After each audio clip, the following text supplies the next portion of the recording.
Ermənistanda favoritlər məlum oldu. Paşinyanın sadə oğlan obrazı ona kömək eləyəcəkmi? Son sorğulardan birinin nəticələri Ermənistanın baş naziri Nikol Paşinyana seçkilərdə çətin olacağını ehtimal etməyə əsas verir.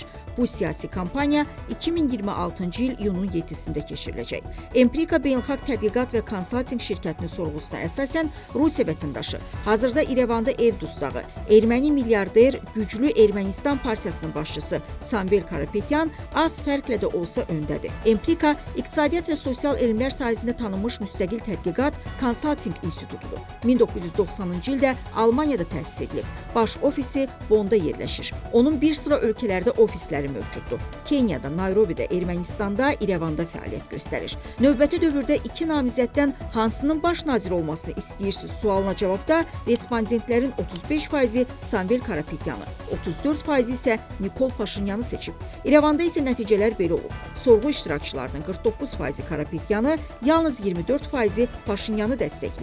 Samvel Karapetyan 18-29 yaş qrupundan olan gənc seçicilər arasında Nikol Paşinyanı 18%, 30-49 yaş qrupunda 4% qabaqlayır. Nikol Paşinyan yalnız 50 yaşdan yuxarı seçicilər arasında liderdir. Kişi respondentlər arasında onlara bərabər münasibət bildirilib, qadınlar arasında isə Karapetyan rəqibini 2% qabaqlayır. Baş nazir postuna namizədlərin liderlik etdikləri partiyalara səs vermənin nəticəsi də Nikol Paşinyanın xeyrinə deyil. Bu sahədə mənzərə belədir. Respondentlərin 28%-i indiki baş nazirin Vətəndaş Müqaviləsi partiyasına səs verib. Samvel Karapetyan, Robert Köçəryan və başqa müxalifət qüvvələr birlikdə 47% səs toplayıb.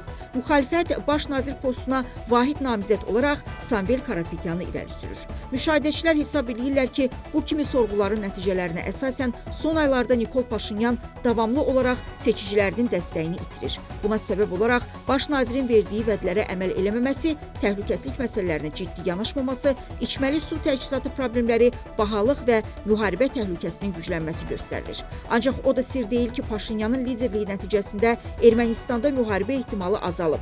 Bundan başqa son bir il ərzində silahlı qüvvələrdə hərbçi və əskərlərin intihar hadisəsi qeydə alınmayıb. Sorğuda İrəvan sakinlərinin daha fəal olduğu, güclü Ermənistanlıların ölkə paytaxtında daha çox sərmayə qoyduqları da hiss olunan qədərdir. Parlament seçkiləri indi keçirilsəydi, hansı partiyaya səs verərdiniz sualına İrəvandakı respondentlərin 35%-i Samvel Karapetyanın, 17%-i Nikol Paşinyanın partiyasına, 11%-i Robert Köçəryanın Ermənistan blokuna, müxalifətdə olan başqa siyasi təşkilatlara isə sorğu iştirakçılarının 16%-i səs verib.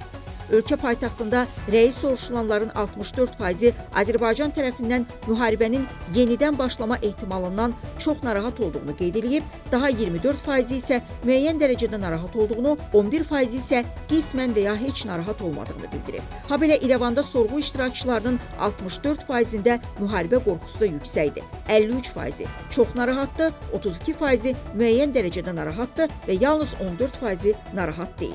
Bu fakt da revanşistlərin İrəvanda daha fəal olduqlarını isbatlayır. Çünki güclü Ermənistanlılar iddia edirlər ki, Nikol Paşinyan hakimiyyəti illərində ordunu zəiflədib, məhkəmələri ələ keçirib, Qarabağda uduzub, öz komandası ilə birlikdə varlanıb, repressiyalara əl atıb, kilsə institutunu dağıtmağa başlayıb. Bu da Samvel Karapetyanın və himayədarlarının əsas hədəfləri sayıla bilər. Rusiya yönlülərin parlament seçkiləri qabağı təşviqat kampaniyasını əsasən bu tezislər üzərində quracaqları da istisna edilmiş. İrəvandakı rəy sorğularının nəticələrinə inansaq, belə qənaətə gəlmək olar ki, Nikol Paşinyan paytaxtda seçkilərdə uduzacaq. Yeri gəlmişkən, güclü Ermənistan partiyası 2021-ci ildə Rusiya ilə güclü Ermənistan ictimai siyasi hərəkatının əsasında yaradılıb. O, həmin il keçirilən parlament seçkilərində iştirak eləməyib. Təşkilat Rusiyanın qatı tərəfdarıdır. Onlar Ermənistanı Rusiya ilə ən dərin tərəfdaşlıq yaratmağa, Belarus-Rusiya ittifaqı dövlətinə qoşulmağa çağırış edirlər. Partiya baş nazir Nikol Paşinyanın qərb yönlü siyasətinə qarşı çıxır və onu George Soros'un marioneti adlandırır. Bu ilin fevralında Rusiya yönlü bu siyasi qruplaşma Samvel Karapetyanın baş nazir postuna namizədliyini irəli sürüb. Ancaq onun hökumətə başçılıq etməsinə konstitusiya imkan vermir. Çünki deputat olmaq istəyən şəxs son 4 ildə yalnız Ermənistan vətəndaşı olan, bütün bu müddət ərzində daimi olaraq ölkədə yaşayan, səs vermə hüququ olan və erməni dilində danışan istənilən şəxs ola bilər. Karapetyan isə Ermənistan vətəndaşı deyil, bu səbəbdən də güclü Ermənistanın seçki qabağı siyasına daxil edilə bilməz. Bununla belə partiyadaşları bunu problem hesab eləmirlər. Onlar iddia edirlər ki, seçkini udub, konstitusiyanın bu maddəsini dəyişəcəklər. Karapetyançıların və himayədarlarının qanunlara belə oyuncaq kimi yanaşması, bir nəfərə görə onu dəyişmək istəmələri Rusiya gönüllülərin Ermənistanda hakimiyyət çevrilişi niyyəti olaraq dəyərləndirilə bilər. Keçmiş prezident və baş nazir Serj Sarkisyanın Respublikaçılar Partiyasının aparıcı fiqurlarından biri